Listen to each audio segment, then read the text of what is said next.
You're listening to the Archaeology Podcast Network.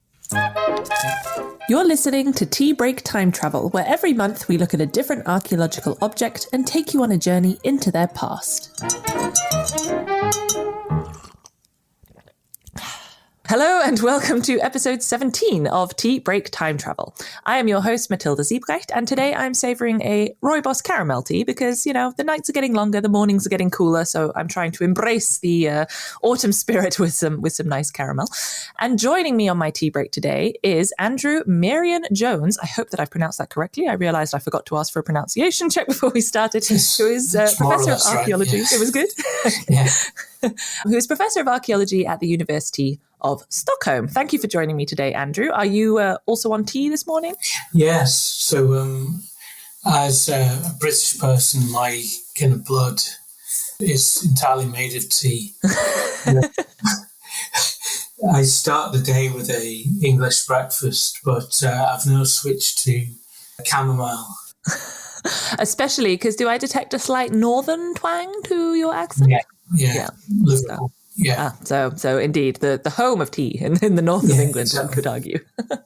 A chamomile, though, that's quite different. You need to be relaxed today. It's having moved to Sweden recently, teas, the selection of teas are very different here. So green tea and chamomile seem to be the teas most preferable to me. They do rooibos and other teas, but for some reason the blend of rooibos tea, I can drink rooibos in Britain, but in Sweden it does something strange to me. So I'm on chamomile this morning. Fair enough. It is interesting indeed how all the different, because I lived in the Netherlands for a long time, and there as well they have a lot of infusion black teas. So if it's a mango tea, it's actually black tea with some mango in it rather than a mango tea. So it's interesting, other different things. Well, I hope that you're feeling nice and chill and relaxed then with your chamomile tea. Yeah. So as you are a professor of archaeology, you have a lot of experience under your belt in archaeological research, but how did you actually first get into the topic of archaeology? Kind of accidentally. I actually started out life, went to university to study science and really didn't enjoy the science very much and went on an archaeological dig, which was run by the Scottish Field School. So I went to university in Scotland, which is run by the Scottish Field School, which is a kind of voluntary organisation. We were digging a Pictish site in Fife. So I was actually at university in Dundee.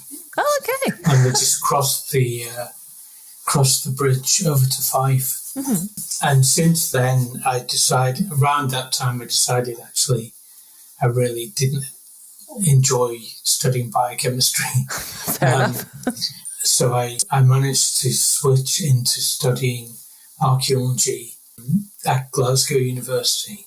The Scottish system is very... It's like the American system. You can major and minor and you can pick up grades. So I'd done several years in Dundee as a scientist and was able to kind of carry those grades over to Glasgow. That's very useful. Which was really good. And since I started studying in Glasgow in 1989. And since then, I haven't stopped as an archaeologist. Once I discovered it, I absolutely loved it. And I gravitated, I think, having studied the sciences, I gravitated towards the humanities side of the subject. So doing archaeological theory was really exciting to me, and that's pretty much where I've stayed. I discovered archaeological theory, discovered French philosophy, continental philosophy, and kept exploring that. Yeah, no, amazing. And it's very interesting indeed to hear that because we've had a couple of people on who sort of had an interest in one subject but weren't really feeling it and then found archaeology but combined them. But it's interesting to hear that you indeed went in completely a different direction. Well, I did. I mean, I did use the biochemistry for my PhD. So I did do GCMS, gas chromatography, mass spectrometry, or analysis of lipids in pottery. Well, that does sound very scientific indeed. Which is super scientific. Yeah. So I kind of, I've always had that in the kind of background. But having done that in my PhD, and so that was quite intense over a kind of 4-year period. Mm-hmm.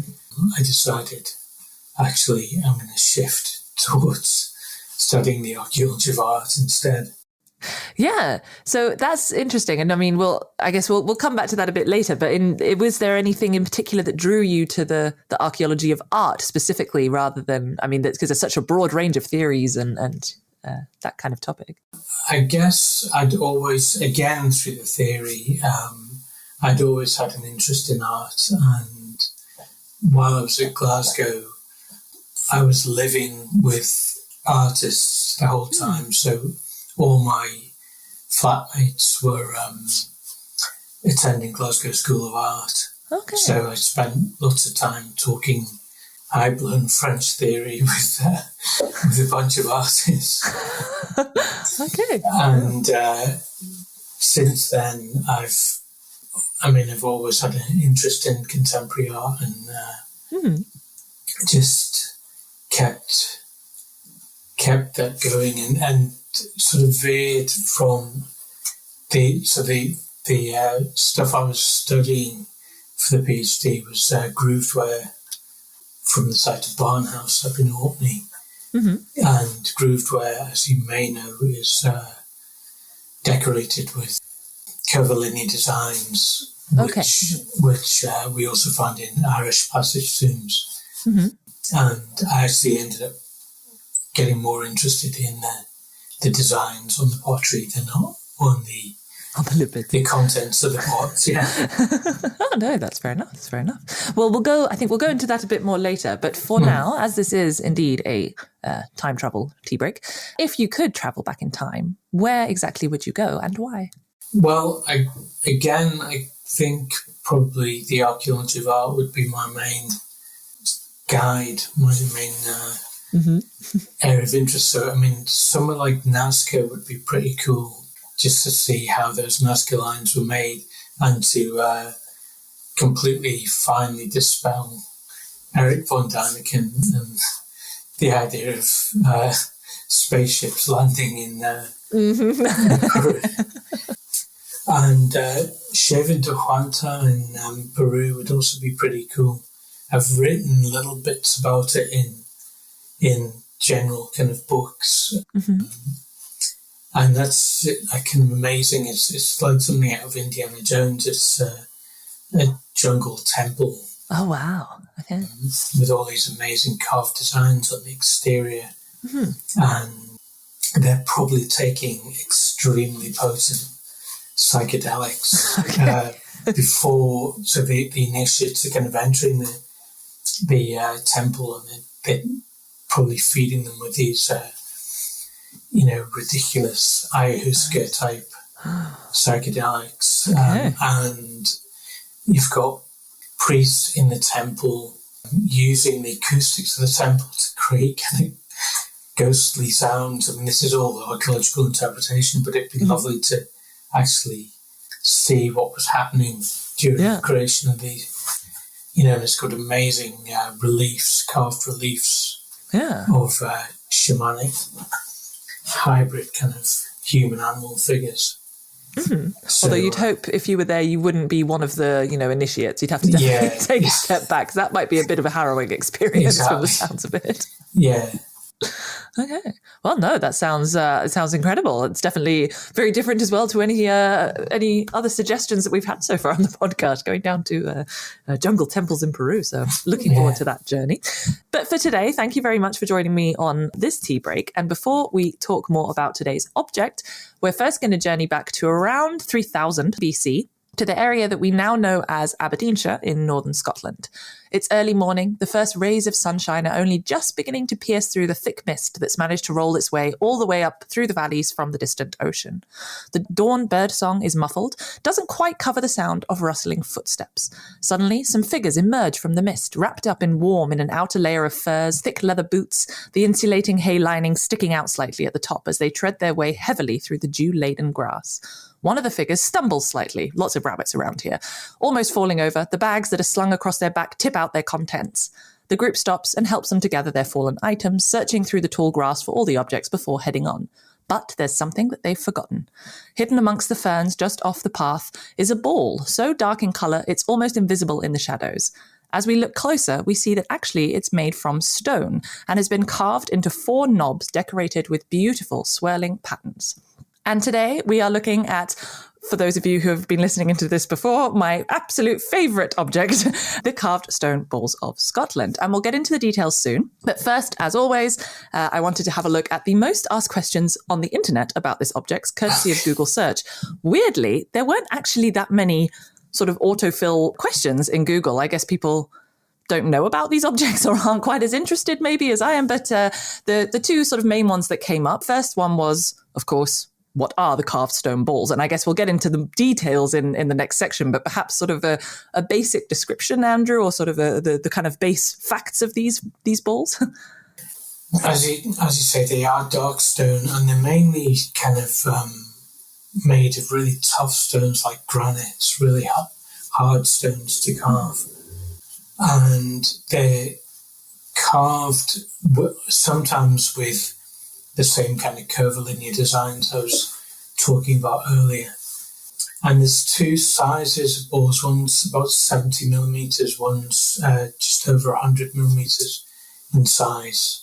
And they can be carved in lots of different ways. You said series of kind of knobs on them, but they can also have balls with a whole series of knobs, almost like looking like hedgehogs or something, or raspberries, something like that.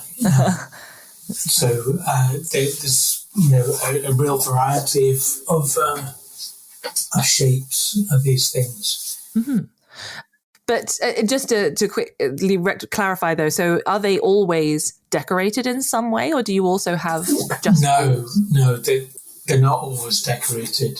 There's quite a lot of them are plain. In actual fact, the research I've done on them shows that, an enormous number are actually completely plain. So One of the things we did was visit a whole series of museums in Scotland and England. And in museum collections, there are actually quite a lot of plain balls, which were kind of unrecognised, were often labelled as cannonballs or post-medieval, so we actually did a lot of work trying to show these things were actually Neolithic. Yeah.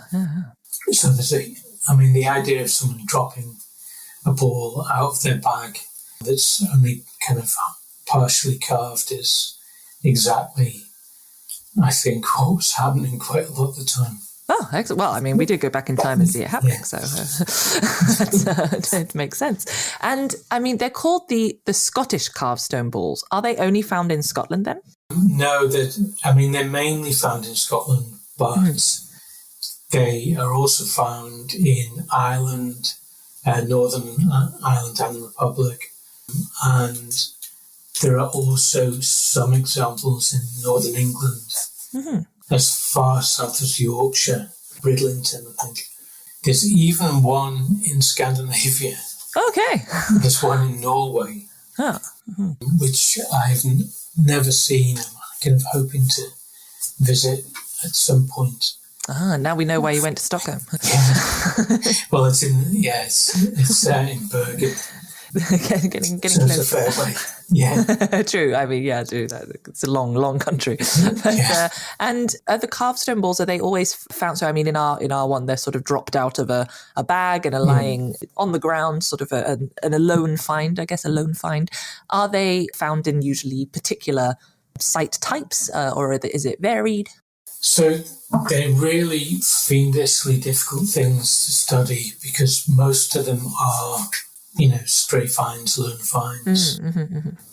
And hardly any of them have archaeological contacts. Oh. So there are a few from kists in Aberdeenshire, but the best contacts they come from are actually Neolithic settlements in Orkney and in the Hebrides. So, which relates to the next question actually, which was who made the carved stone balls and when? So they're sort of mainly dated to the Neolithic then? Yeah, so they're dated to the Neolithic, and we now have much clearer sense of the dates. And I'm just going to have to look this up because I've actually written about this and I can't remember the precise dates we came up with. 29th or 28th century Cal BC. Okay. Roughly is when they date from. So they're and down to around about the 26th century Cal BC. So there's quite a short kind of period of time in which they're made. That's really interesting. A mere 400 years. Yeah, wow. And how many are there? How many sort of examples? That's actually a really difficult question. There's at least 400. And depends on the literature that you look at. Dorothy Marshall, who first kind of catalogued them at the National Museum of Scotland, had over 400. But since then, more have been found in excavations. So the big Nessa Brodgar excavation, they've found a carved stone ball. Yeah. And there's other excavations in Orkney that have found carved stone balls quite recently. Okay. And then they're also being excavated from museums. So one of the interesting articles by Alan Saville some years ago was this carved stone ball that he'd discovered because it had actually been on TV. It'd been on a TV programme. Someone had shown it from Bromley Museum in London. Oh. And he was researching carved stone balls in the National Museum of Scotland, and he'd never seen this one. So, balls are appearing from museum collections all the time. So at least 400, I would say, is a reasonable estimate for how many there are. Yeah. Oh, no, that's fascinating. Well, thank you for that little introduction. I think we've sort of covered Google's most searched questions now then, but let's have a very quick break and we will be back soon. Welcome back, everyone. So we now know a little bit more about carved stone balls, but Andrew, maybe you can tell us even more about it. So we spoke a little bit about the kind of variation of these balls themselves. Yeah. What is it that actually links them then together? How do we know that they're one category of the carved stone balls? Okay, that's quite a tough one. So in terms of category, in terms of typology, there are a whole series of different types that, as I mentioned, Dorothy Marshall earlier, and she's one of the first people back in the late 70s to catalogue these balls. It's mainly their size, so most of them are around 70 millimetres in size, and then you've got this larger group that are just over 100 millimetres. So it's mainly their size, their geology, so most of them are made of metamorphic or igneous rocks, which are obviously the part of the geology of the northeast of Scotland. Then you've got similarities of design within the balls as well. Yeah, so that's what links them together as an object, as an object category. And so so you said that there's sort of varying designs. How many different designs are there? So you had mentioned that there were some that were smooth, there were some that looked like hedgehogs. Are there kind of variations within those designs as well?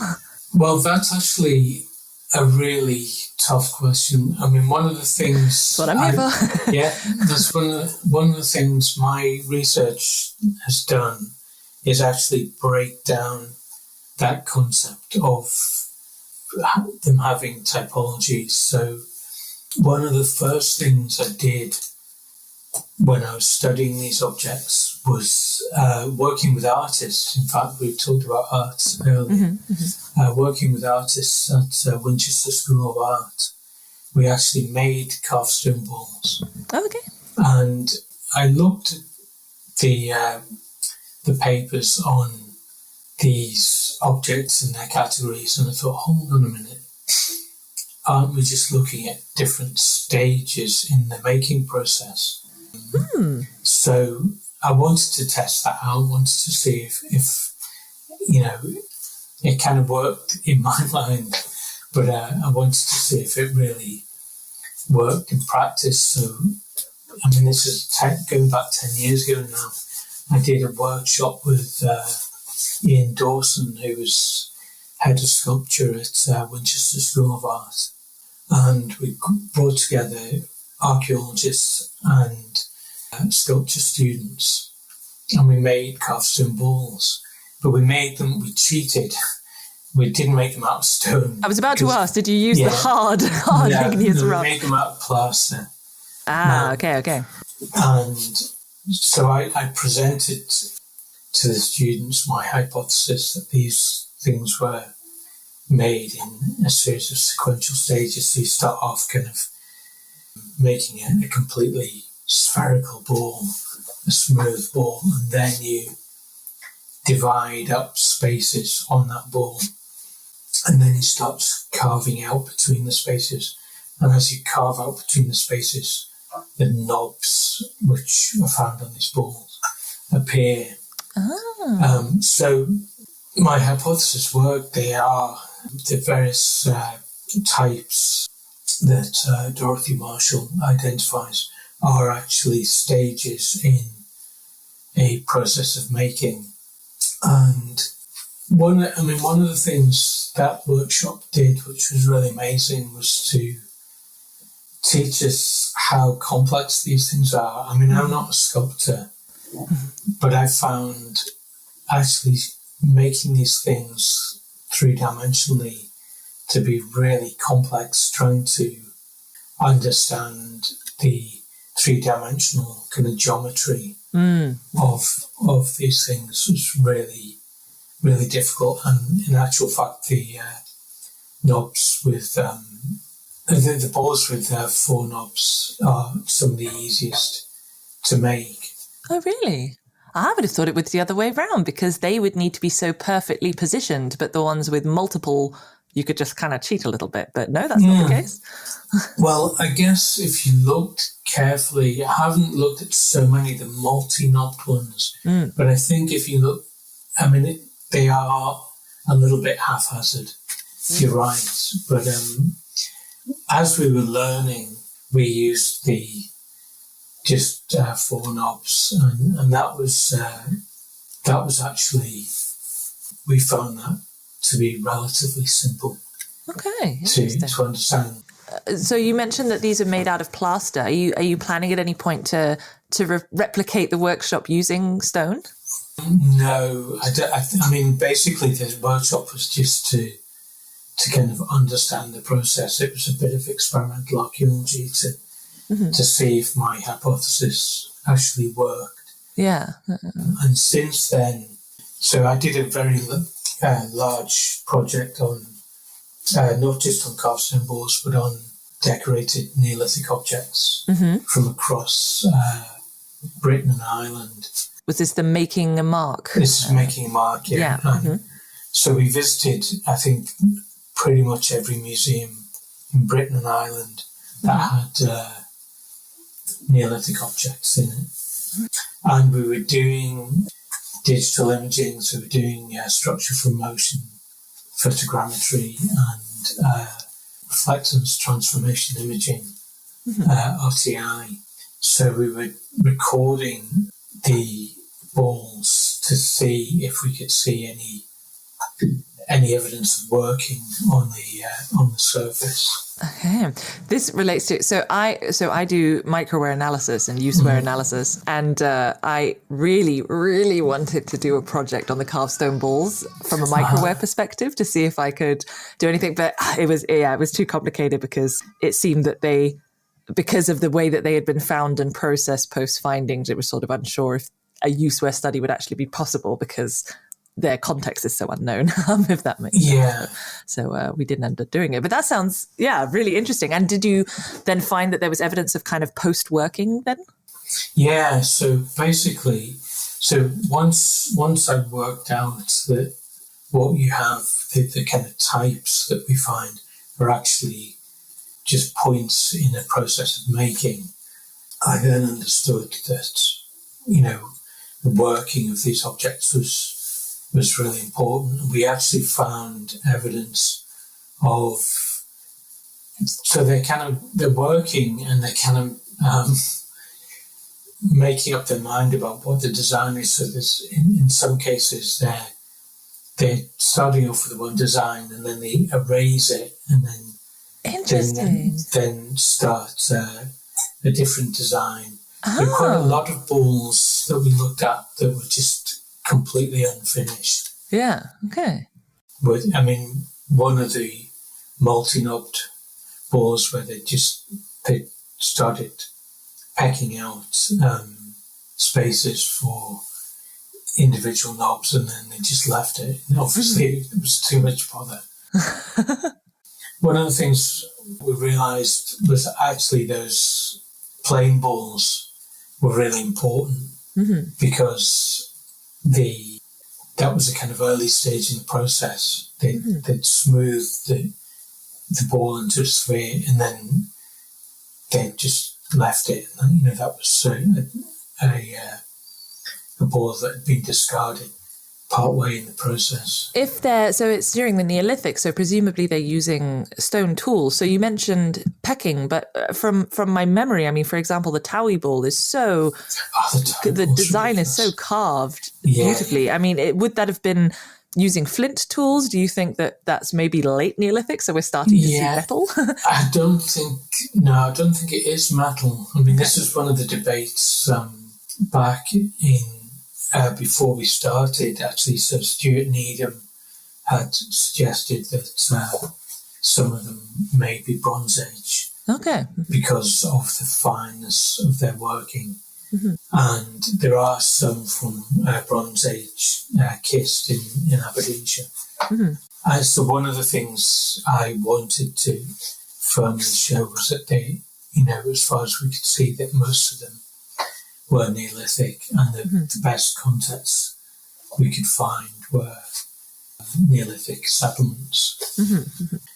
But the details of how they're made still escapes me, to be honest. It's exactly, the Towie ball is just staggering.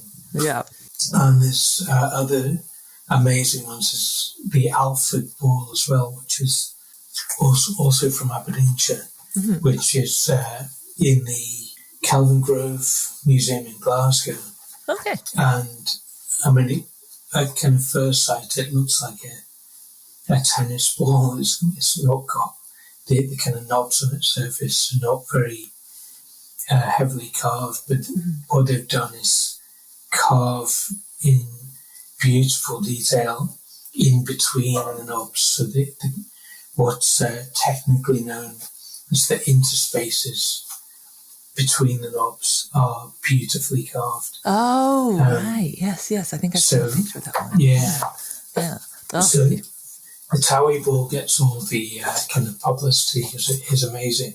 Yeah. But this one is almost as nice. Yeah. One of the amazing things we discovered with the Towie ball was that's incomplete as well. Really? So all the publications of the Towie ball show you this beautifully carved ball, and it is beautifully carved. But what they don't show you is that one of the knobs is completely uncarved. True. So, that was until we actually visited museums and picked that one up. We didn't know that was uncarved. So even the most amazingly carved objects are also sort of partially complete. Partially done. Yeah. Oh, what could they have become if they'd been given time? And we briefly mentioned earlier the idea of use. So we've talked a bit about kind of what they are, how they might have been made. But when I was looking this up, one of the main big debates is, of course, about why they were made and what they were used for. So why is there so much debate about this? How is it so difficult to understand what they would have been used for? I think the debate is basically they're fascinating objects. I think they're one of the most interesting objects that I agree. we can look at from the Neolithic. Yeah. And they fascinate people. They've fascinated such a range of people. So it's not just archaeologists, artists are interested in them, mathematicians are interested in them.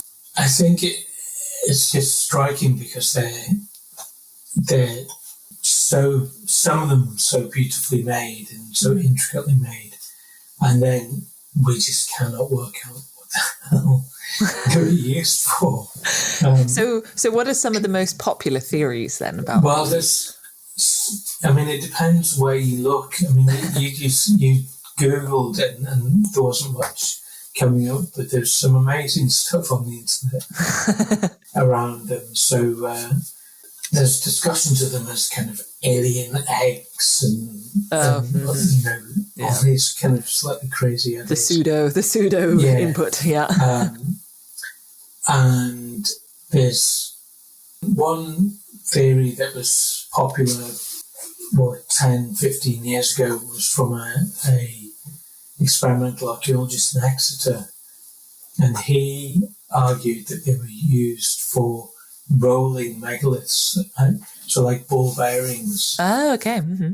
And he actually devised a whole experimental method with Exeter students where they shifted megaliths around using they didn't use stone, but they used wooden balls of the right size. I can't imagine the Towie ball being used as a simple ball bearing, I must say. Well, the weird thing was they did this in the Stonehenge landscape. So they had these runners, these smooth kind of wooden channels with wooden balls. Oh, okay. Placed between them, and they did successfully move, megaliths of a ton in weight. But there are actually no balls further south than Yorkshire. Oh, right. There's a lot of megaliths in Aberdeenshire, but no casting balls associated with them. And if my dates are correct, then they predate those megaliths by, at least 500 years. Okay, yeah. So likely a nice theory, but not necessarily practical. Yeah, so, he demonstrated, yes, he could use balls to move megaliths, but, as you say, things like the Towie ball, and many of the balls have kind of these knobs on them. They're really not very good they're not spherical. They would roll right, of badly. Course. Yeah. So I kind of reject that theory. And then there's whole papers on the aerodynamics of these objects, and there's an amazing paper in the Proceedings of the Society of Antiquaries of Scotland, which looked at the aerodynamics of carved symbols, but then argues that basically they're throwing them at wolves or kind of any animals attacking flocks of sheep. But just throwing them with their hand, or because one thing I guess I could understand is with the sort of grooves in between the knobs that maybe there's rope or string or something. Yeah. In there, but So bowlers are one of the... That's it, bowlers, yes. one of the interpretations, and actually that goes back to John Evans, the kind of early researcher on stone tools. Mm-hmm. So that's not unreasonable, but I still don't quite understand if they're throwing these objects at animals, why carve Especially, in so much detail? It's not even like you're just whittling away at a thing. If you're saying it's really hard stone and they're using flint tools, that must be quite a lot of work. Yeah. I mean, I think my provisional best interpretation at the moment is actually it's the process of making them that's important. Mm-hmm. And I've argued that what they're doing is effectively learning how to carve stone. And one of the things, again, going back to this workshop in Winchester, one of the things we realised that was involved in making these things was all the kind of practices that you would need to carve stone. So we started off hammering the balls to shape them. So it's, very kind of heavy pecking of the balls would be needed. And then by the end, we were kind of carving them out. Mm-hmm. You've got a whole series of different things. So you'd start off with polishing. You're shaping, you're hammering, you're pecking, and then you're polishing. Mm-hmm. And those are two things that we find happening with stone tools in the Neolithic. And so it's almost like a portfolio of techniques. I think they're basically showing off, look at what I can do. But they're actually, they're learning through making. Mm-hmm. One of the most amazing kind of encounters we had when we were doing the Making a Mark project and with carved stone balls was visiting a small community museum in Glasgow, in kind of outer edges of Glasgow. And the people running the museum were stone cutters. Okay. And at the time I was talking about them as art, and they were like, this isn't art, how can you call this art? And then I started talking to them about what I thought was happening, which is that they were kind of making them, that these were kind of like practice pieces to show off how they could make them. And these guys just, their eyes lit up, and they instinctively knew what I was talking about because they've been trained in exactly the same way. Okay. So they'd be given a lump of stone and, told to shape it this way and, do this before lunch, You've got to at least master this process before lunch. And they just completely understood that people in prehistory could have actually been working these objects in order to kind of understand how to work stone and the kind of properties of stone. So that's my best interpretation at the moment. One of the things I will say, though, is that these are amazing objects, and I don't think I've got to the bottom of them at all. People seem to have been interested by this idea of them as things kind of in process, things in the making. But I don't think, it wouldn't surprise me if someone comes along and says, actually, they're fishing weights or they're loom weights or they're, something. And now we can work this out. I don't think I've finally got to the bottom of them. And, I'm probably going to keep studying them. That's a good excuse too, right? Yeah, exactly. Well, I think we should probably stop there because I need to top up my tea. But for everyone listening, hopefully you can also top up your tea a little bit, and we will be back very soon. Welcome back, everyone. I hope that the teacups are fuller and the biscuit jar is emptier.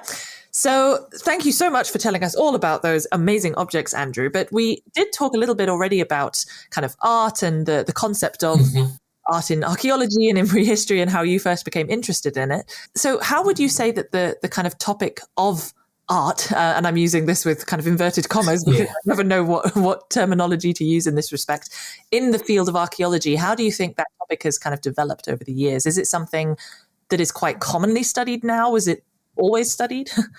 I mean, it's kind of always been studied, I guess, but it's had a renaissance in the last maybe 10 years. There seems to have been a lot more focus on the archaeology of art fairly recently. I'm not entirely sure why that is. I mean, I've always been studying it. I started out studying rock art in Scotland, and started out right at the beginning with this grooved ware pottery. Mm-hmm. So, I've always been fascinated by it, but there's a large kind of large group of researchers studying rock art globally, and that's been of interest, I think, since pretty much since the discipline began. And what would be your kind of elevator pitch if someone would say, but why? Why is it important to look at art in the past? I guess it's important because you're looking at how, the usual pitch is to say, you're looking at human expression in the past, but I'm not so interested in the sort of representational aspects of art. I'm more interested in how things are made, and I'm more interested in how people are relating to their environment through making. So how they're actually, rock art is the best example of that, where they're actually carving into living rock surfaces or painting on living rock surfaces. And what that's giving you is a sense of how they're relating to particular places, and how they're relating to themselves, how they're relating to people in the past. So you can often see surfaces that are carved over and over or painted over and over. I think it's about relationship. It's about people's relationship to the environment and to each other in the past, which is kind of what archaeology is. I'd say quite a key part of archaeology, you could argue, yeah. But of course, it is quite a sort of complex topic, the idea of art, because as you say, it's so kind of based in what people are interpreting and how they're relating themselves to the world around them. So is it possible to study that archaeologically, or what are the difficulties of that kind of research topic, would you say? It is possible to study archaeologically. I think the instinct in the archaeology of art to begin with was to study art in terms of representation and symbol, and there's nothing wrong with that. But I've kind of shifted the conversation towards things like making and the process of relating to environment and to each other through art making. I actually think the study of art's got as much relationship to the study of technology. I think actually the study of processes of making through technology, chaîne abattoir, those are actually really useful approaches to take to the study of art. So I think it's definitely doable. I don't think it has to be something that's beyond the reach of us as archaeologists. And you mentioned before you've worked with artists and you worked with the stone cutters. Would you say that it's important in this topic to already have an understanding of art or craft, or is it more important to work with others? How does that balance out, would you say? Yeah, I think it is useful. I mean, I think it's useful to disentangle yourself from conversations about art, because I think we tend to get into a tangle over the definition of art in archaeology. And I think art's one of those words in the English language that's actually extremely difficult to pin down. And it's extremely difficult to pin down archaeologically, but also in a contemporary setting. You know, the debates over what art is are constantly changing. So I found it very useful to read, contemporary art discussions around what art is. But actually working with makers is really, really useful. Artists tend to think completely differently. They're sort of lateral thinkers. And it's always enjoyable to work with people like that. So I've worked over the last 10 years with Ian Dawson and Louis, who's based at Winchester, and Louisa Minkin, who's based at Central St Martin's in London. So one of the amazing things we've been doing since the Carvestone Bars project is working with Indigenous makers in Canada. Oh, okay, nice. So we've been working with members of the Blackfoot community. Okay. So amazingly, the digital techniques I used for looking at the Carvestone balls, the artist I was working with got really excited by the techniques. And as I said, Louisa is based at Central St Martin's, which is one of the biggest art schools in the UK. Okay.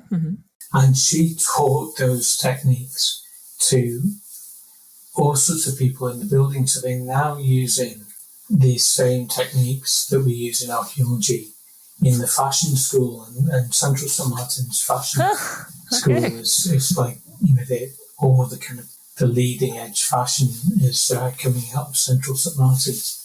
We're expanding the archaeological field. So I love the fact that archaeological techniques are being used.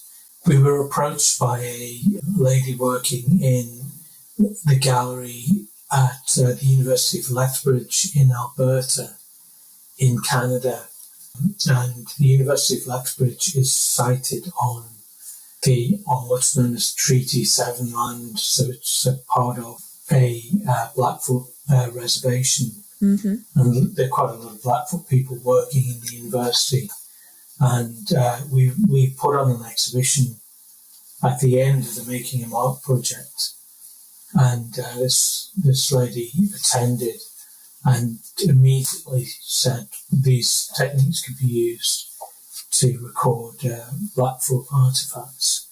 So we've been doing that. So we've been recording artifacts that are in UK museums, and which have been kind of lost by the Blackfoot. They didn't even know they were there. Oh gosh! Okay. We've been working with makers, so they're part of the aim of the project has been to kind of revitalise these craft traditions in Blackfoot territory by digitally recording objects and kind of giving those digital records then back to the Blackfoot community. Amazing. And this is a project that's still ongoing, or it's pretty much winding up now. We did it mainly over the pandemic.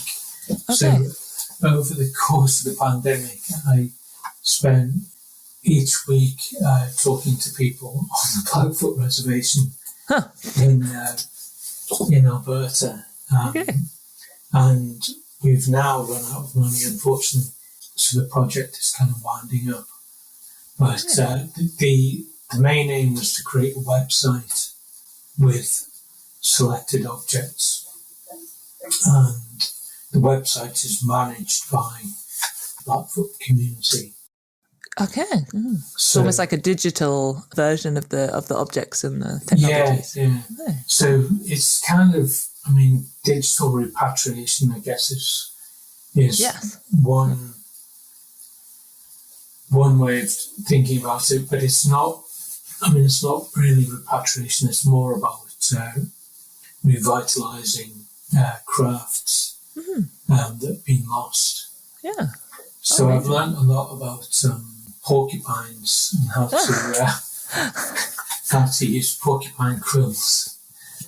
And do you find there's quite a difference because I imagine for the previous projects, as they were focused possibly mainly on British prehistory, you mainly worked with kind of British crafters and artists, but do you find that there's quite a cultural difference in working with artists from other places? Are there different perspectives being given?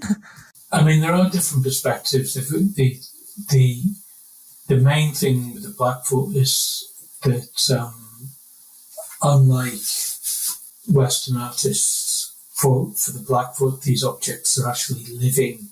They're living beings. So, that's kind of something we discuss all the time in archaeology, or maybe people had a sense of animacy, but actually to be talking to people who believe that these objects are alive is really striking. Okay. Yeah, that would be almost interesting then to do an expanded carved stone ball project, but taking them outside of the UK, working with different cultures and seeing how they would interpret them. I didn't show any Blackfoot people carved stone balls. I think they'd be kind of fascinated by them. Yeah. I mean, they have their own rock art traditions. So one of the biggest rock art sites in North America is on Blackfoot territory. Oh, I see. Yeah. Oh, so, could be a future project. Are there any exciting future projects related to carving, art, archaeology that are coming up that you... Well, I'm doing several things at the moment. At the moment, I'm working in Portugal in the Coa Valley, which is one of the most amazing places I've ever been to. It's in northern Portugal, and it's a valley system that has rock art from the Gravettian in Paleolithic, so 30,000 BP, up to the 20th century. Oh! And our focus is actually, I'm working with Portuguese colleagues, and our focus is on post-Paleolithic stuff. So we're looking at Neolithic and Chalcolithic art, which is actually painted, which is a departure for me. I've always worked with carved materials, so actually working with painting, ochre painted. Oh, amazing! Is kind of amazing. Yeah. Oh, very cool. Sounds very interesting. Well, it sounds like you have a lot to be getting on with. So I should probably let you get back to it, let you get back to work. But thank you so much for joining me today, Andrew, to talk all about the carved stone balls and art in archaeology. Okay, that's great. Thanks. It's been great to chat. Yeah. And if anyone wants to find out more about Andrew's work, about the projects that we've mentioned, or about the carved stone balls, just check the show notes on the podcast homepage. Also, do keep an eye on my socials, The Archaeologist Teacup, for a very exciting carved stone ball announcement that will be coming up in the next month or so. I hope that you enjoyed our journey today. If you want to help support the show and all of the other amazing series that form the Archaeology Podcast Network, why not become a member? You'll be helping me and my fellow hosts to create even more amazing archaeological archaeological content and interview fantastic expert guests like Andrew. And you will also have exclusive access to ad-free episodes, bonus content like our quarterly online seminars, which look at different topics within archaeology. For more information, check out the homepage at archaeologypodcastnetwork.com. I hope that you enjoyed our journey today. If you did, make sure to like, follow, subscribe wherever you get your podcasts, and I'll see you next month for another episode of Tea Break Time Travel. This episode was produced by Chris Webster from his RV traveling the United States, Tristan Boyle in Scotland, DigTech LLC, Cultural Media, and the Archaeology Podcast Network, and was edited by Chris Webster. This has been a presentation of the Archaeology Podcast Network. Visit us on the web for show notes and other podcasts at www.archpodnet.com. Contact us at chris@archaeologypodcastnetwork.com.